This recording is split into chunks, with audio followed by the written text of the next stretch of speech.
I love Life is Strange.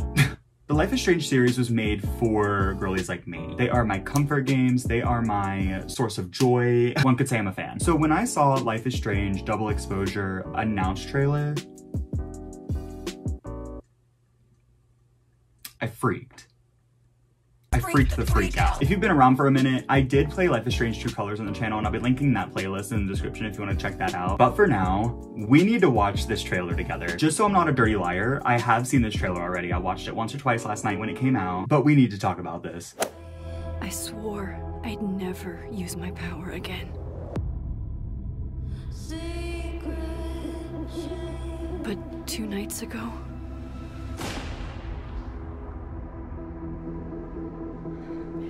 I found my friend's body in the woods.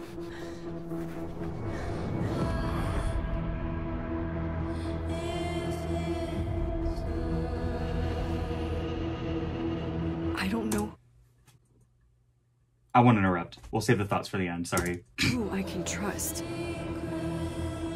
or who trusts me. But my friend Safi is dead.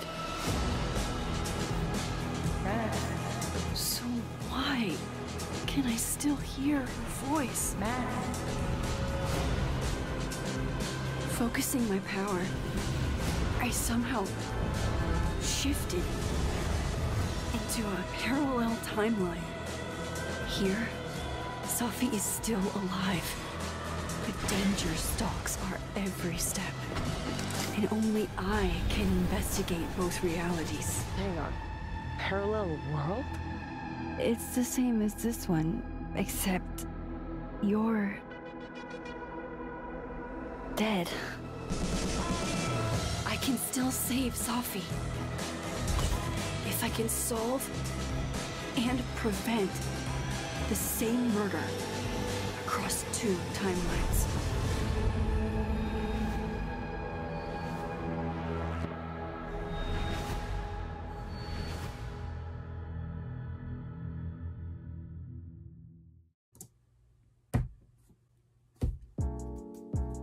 Like literally, what do you want me to say? The 29th of October cannot come fast enough. I am so excited. Expanding on her time travel power that is leading into a multiple realities power or parallel universe power. But what's really interesting is Max's return doesn't mean that anybody who wants to play these games has to play the first few. While I was researching last night and looking into it, they said this is a completely standalone game that you will not have to play a single second of Life is Strange beforehand to enjoy this, which is so good. Because while I would recommend to anybody to play all of the Life is Strange games because they are life-altering, they are really long story games. So I think anybody who wants to get into Life is Strange and would be interested in playing this one should feel comfortable doing so without having to do all the research of the first, like, what, 4 games? There are a couple things in the trailer that I do need to point out. Here is a time that you can skip to in the video to avoid anything to do with spoilers. You're welcome. Before they revealed who this was, everybody thought this was going to be Chloe. Obviously, since Max is back, this is happening in the same universe that the first one happened, which to me, I think they all exist in the same universe, correct? Which means we're also going to be faced with, before we start the game, answering if we saved Chloe or saved Arcadia Bay, which I think this parallel universe is going to involve Chloe somehow. The universe that we start in, I feel like we answer we saved Chloe or saved Arcadia Bay, and that is going to influence whether she is in that universe or not, and then vice versa for when she realizes that she can split between 2 universes. For example, if you saved Arcadia Bay and Chloe is not in the starting universe, that she will show up in the second one. All that aside, I think everybody anticipated this being Chloe. Also, this clip right here, a lot of people are talking about how this doesn't necessarily look like Max, and I have a couple things to say about that as well. The first Life is Strange game came out over 10 years ago, right? So graphics were what they were 10 years ago. So then you compare what that Max looked like compared to Life is Strange Remastered, and I don't think I'm the first to say I don't love the way that everybody looks in the remastered version. I think there's this level of like character and individuality that comes with the experience of Life is Strange 1 not remastered. Like, I like that it doesn't look completely polished. I like that it's like not always working correctly. That makes that game what it is. So whenever you take that away for the remaster, it looks pretty, but it doesn't feel like the Life is Strange original version. So I think they dumped all of that completely and just made a new model that uses the tools and resources of today's like graphics. And I think this is what Max would look like at this point, assuming this is years after the events of Arcadia Bay. But this still right here, when I saw it, I was like, this is Max Caulfield. Like, I don't know how anybody's looking at it. I mean, some clips I can see why some people say it doesn't look like her. But this one specifically, this is Max. I can investigate both realities. Hang on. That scene right there of watching the world change around her and that effect, oh my god, I'm glitching, I can't speak. This is going to be a gorgeous game. We all know the two moons.